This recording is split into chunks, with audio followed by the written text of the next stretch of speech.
నమస్తే. Welcome to great Andhra. మనతో పాటు ఉన్నారు సీనియర్ పొలిటికల్ అనలిస్ట్ జిఆర్ మహర్షి గారు. నమస్తే సార్. నమస్తే అమ్మా. సార్, చంద్రబాబు నాయుడు గారు అమరావతిని సింగపూర్‌లా చేస్తాను ఇలాంటియన్నీ చెప్తూ అక్కడ ఒక మహానగరాన్ని నిర్మిస్తే ఓపెన్‌లో ఉన్నారు.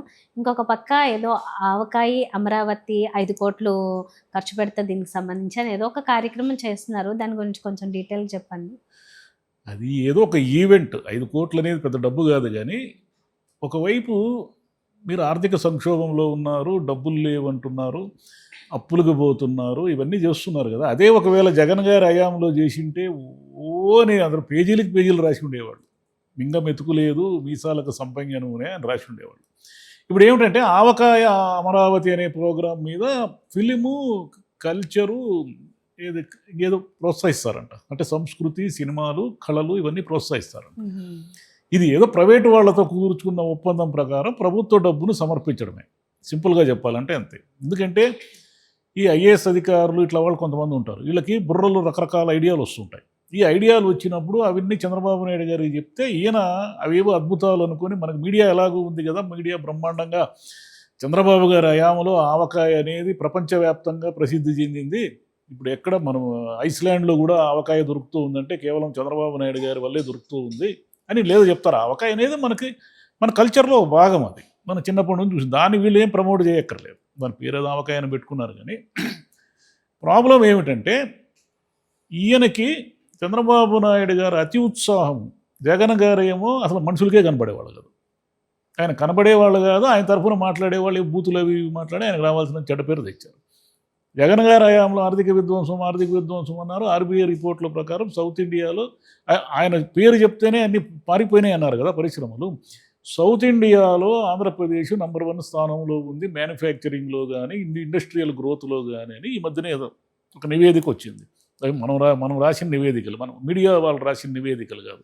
సరే, సహజంగానే జగన్ గారు చెప్పుకోవడంలో విఫలమైనారు. ఆయన మీద అంత దుమ్మెత్తి పోశారు. ఆయన అప్పులు చేసేసారు, అది చేసేసారు, ఇది చేసేసారు అన్నారు. సరే, ఓకే, మీరంతా అద్భుతాలు చేస్తున్నారు కదా.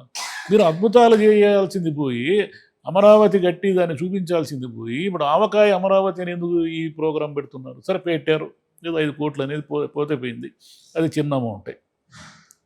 ఇంకొక ఐడియా వచ్చింది ఆయనకి. అదేమిటంటే పోయినసారి ప్రవీణ్ ప్రకాష్ అనే ఆయన జగన్ గారిని ఎంత భ్రష్టు పట్టించాలో టీచర్ల కమ్యూనిటీలో అంత భ్రష్టు పట్టించాడు. ఈ భ్రష్టు పట్టించడం ఏ స్థాయికి పోయిందంటే, ఎన్నడూ కూడా పోస్టల్ బ్యాలెట్ల కోసము క్యూలలో నిలబడి రానటువంటి ఉద్యోగులు, ముఖ్యంగా టీచర్లంతా కూడా తెల్లవారి 5కే క్యూలో నిలబడి పోయి పోస్టల్ బ్యాలెట్ తీసుకున్నారు. అంటే అంత వైసీపీకి వ్యతిరేకంగా వాళ్ళు ఓటు వేయడానికి కారణం ఏమిటంటే ఓన్లీ బికాజ్ ఆఫ్ ఈయన ఐఏఎస్ ప్రవీణ్ ప్రకాష్. సరే, అది వదిలేదు. ఇప్పుడు మళ్ళీ ఏదో ఒక ఆయన కలెక్టర్ కొత్త ఐడియా ఇచ్చారు. ఈ ఐడియా ప్రకారం చంద్రబాబు నాయుడు గారి బుర్రలో మెరిసింది ఏమిటంటే, స్కూళ్ళల్లో ముస్తాబు అనే కార్యక్రమం పెడతాడంట. ముస్తాబు అనే కార్యక్రమం అంటే ఏమిటంటే, పిల్లలు స్కూల్కి శుభ్రంగా రావాలి. సరే, పిల్లలు స్కూళ్ళకు శుభ్రంగా రావాలనే కాన్సెప్ట్ కరెక్టే. కానీ ఆ శుభ్రంగా పంపించాల్సిన బాధ్యత ఎవరిది? వాళ్ళ తల్లిదండ్రులది. సరే, స్నానం చేసిపోరా, మంచి బట్టలు వేసుకొని పోరా, తల దూకొని పోరా అని చెప్పాల్సిన బాధ్యత. ఆ పని కూడా టీచర్లే చేయాలంట. ఒక తరగతి గదిలో వీళ్ళు దువ్వెన, వాడికి గోల్డ్ కట్ చేసేది, తర్వాత అద్దము, పౌడరు ఇవన్నీ పెడతారంట. ఇవన్నీ పెట్టిన తర్వాత శుభ్రంగా వచ్చిన పిల్లలు, ముస్తాబు అనే పిల్లలకి ఏదో అవార్డులు ఇస్తారంట, నెలకు వారంకో ఏదో. టీచర్లు వాళ్ళందరినీ శుభ్రంగా వచ్చారా లేదా అనేది చూడండి. టీచర్లు ఎన్ని పనులు చేస్తారు? ఆ హెడ్ మాస్టర్ అవన్నీ ఫోటోలు తీసి మళ్ళీ అప్లోడ్ చేయాలి. ఆల్రెడీ టాయిలెట్లు క్లీనింగ్ ఇవన్నీ అప్లోడ్ నడుస్తూ ఉంది. బోధనకు సంబంధించిన పనులు కాకుండా బోధనతో సంబంధం లేని పనులన్నీ పెడతారు. ఇంకా వ్యతిరేకత రమ్మంటే ఎందుకు రాదు ఎవరికైనా కూడా. మీడియా ఏం చేస్తుంది? కనీ విని ఎరగనటువంటి భారతదేశంలోనే విద్యా వ్యవస్థలో ఎప్పుడూ చూడనటువంటి ముస్తాబు చంద్రబాబు నాయుడు గారి హయాంలో జరిగిందని 4 పిల్లోళ్ళ ఫోటోలు వేస్తుంది. ఏది? వాళ్ళు పౌడర్ చుట్టుకొని ఏదో తల దూకున్న ఫోటో. ఇవన్నీ కూడా కూటమి ప్రభుత్వానికి మార్కులు తగ్గించే ప్రయత్నంలో చేసే ప్రక్రియ తప్ప ఇంకోటి కొత్త ఐడియా వచ్చింది దానికి. ఇంకా అక్కడ మీడియాలో వచ్చినట్లు లేదు అది. అదేమిటంటే, ఇప్పుడు మనకు మధ్యాహ్న భోజనం పెడతారు. మధ్యాహ్న భోజనం పెడుతున్న స్కూళ్ళలో, అన్ని స్కూళ్ళలో పెడతారు కదా, అదే స్కూల్లో ఏదో ఖాళీ స్థలం ఉంటుంది కదా, గవర్నమెంట్ స్కూల్ అంటే ఖాళీ స్థలం ఉంటుంది, అక్కడ మొక్కలు పెంచి కూరగాయలు పెంచుతారంట. సరే, బాగుంది, ఇది బాగుంది, వినడానికి బాగుంది, వినడానికి భలే ఉంటాయి ఇవి. ఎందుకంటే పిల్లలు ఆరోగ్యంగా ఉంటారు, కూరగాయలకి వెతుక్కోనక్కర్లేదు, మంచి కూరగాయలు వేస్తారు, ఫ్రెష్ కూరగాయలు వేస్తారు, ఇదంతా బాగానే ఉంటుంది. మొక్కలు పెంచితే దాన్ని ఎవరు చూడాలి? మొక్కలు పెంచితే హెడ్ మాస్టర్ దాన్ని నీళ్లు పోయాలా? ఏ స్కూళ్ళలో అయినా నైట్ వాచ్మెన్ ఉన్నాడా? రాత్రి పశువులు వచ్చి తినిపోతే ఏం చేయాలి? అన్ని స్కూళ్ళకి ఏదో కాంపౌండ్ వాల్స్ ఉన్నాయనుకుంది, దానికి ఏమన్నా ఒక డిసిప్లిన్ పాడు ఏమన్నా ఉన్నాయా వాటికి? ఏమీ లేదు కదా. ఆ మొక్కలు ఎవడు కాపాడుతాడు? మళ్ళీ ఆ మొక్కలను ఫోటో తీసి అవి కాయలు కాసినాయా లేదా అవన్నీ మళ్ళీ హెడ్ మాస్టర్ పంపించాలి. అంటే గ్రౌండ్స్ అన్ని ఇలాగా ఉద్యానవనాలు లేకపోతే కూరగాయలు పండించడానికి వెళ్తే మళ్ళీ పిల్లలు ఆడుకోవడానికి కావాలి కదా, ఆ గ్రౌండ్స్ ఉన్నవి ఏదో actually ఒక సమ్ ఆడుకోవడానికి. పార్ట్ ఏదో గ్రిల్ వేసి దాంట్లో మొక్కలు పెంచుతారు. హెడ్ మాస్టర్ చేయాల్సిన పని ఏమి? టీచర్లతో సరిగ్గా పనిచేస్తున్నారా లేదా సమన్వయం చేసుకుని పిల్లలకు మంచి చదువు చెప్పడం అనేది చేయాలి. పిల్లలకు తలకాయ దూవండి, ముక్కులు చీమిడి దుడ్చండి, లేదంటే ఇక్కడ కూరగాయలు పెంచండి, ఈ కూరగాయలు ఎవడు కాపాడతాడు ఆ కూరగాయలని? ప్రాక్టికల్గా సాధ్యమేనా అవన్నీ? అంటే ఇవన్నీ ఏమిటంటే ప్రభుత్వం బాగా పనిచేస్తుందని మీడియాలో ప్రచారం జరుగుతుంది, కానీ చంద్రబాబు నాయుడు గారికి కావలసినంత చెడ్డ పేరు తేవడానికి వీళ్ళందరూ ఐఏఎస్ అధికారులంతా కాసుకొని ఉన్నారు. పోయినసారి ఆయన ఏ ఐఏఎస్ అధికారిని గెలవడం, ఆయన చేసిన మంచి పనులను కూడా చెప్పుకోలేక అసలు ప్రెస్ ముందుకే రాకుండా ఆయన ఒక రకంగా తప్పు చేస్తే, ఈయన తెల్లారి లేస్తే ప్రెస్ ముందరే ఉండి మీడియా అని దావలో పోయే వాళ్ళని చెత్తూడ్చేవాడిని వాడిని వీడిని పలకరించి ఏదో చేస్తున్నాడు కదా. అవన్నీ స్క్రిప్టెడే. ఎందుకంటే ముఖ్యమంత్రి పోయే కాన్వాయ్ ముందర చెత్తూడ్చే వాళ్ళు ఎందుకుంటారు? ఉండరు కదా. అట్లా ఈయన ఏమిటంటే ఇది ఎక్కువైపోయింది.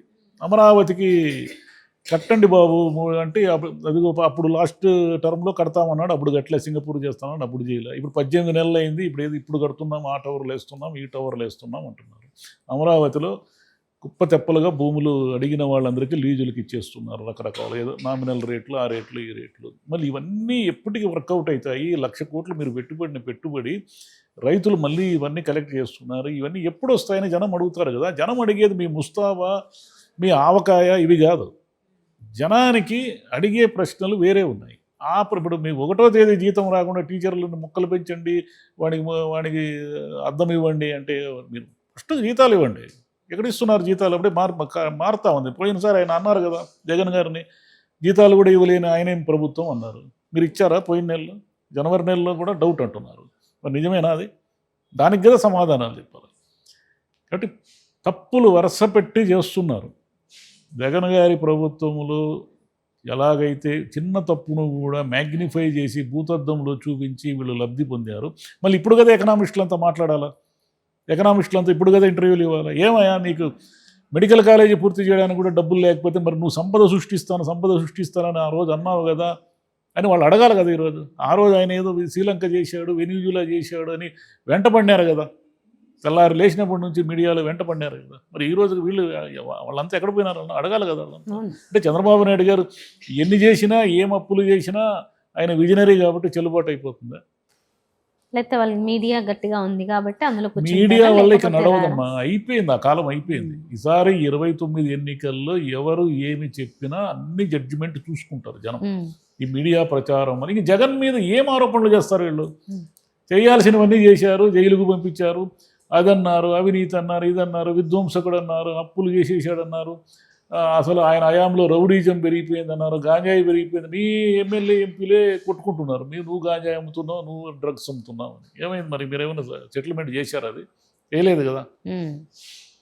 మరి సో చాలా లోపాలు ఉన్నాయి, సవరించుకోవాల్సినవి చాలా ఉన్నాయి. అన్ని లోపాలు పెట్టుకొని వీళ్ళు 15 ఏళ్ళు మేము అధికారంలో ఉంటామంటున్నారే, ఎంత కామెడీగా లేదా అదంతా? Right sir, thank you.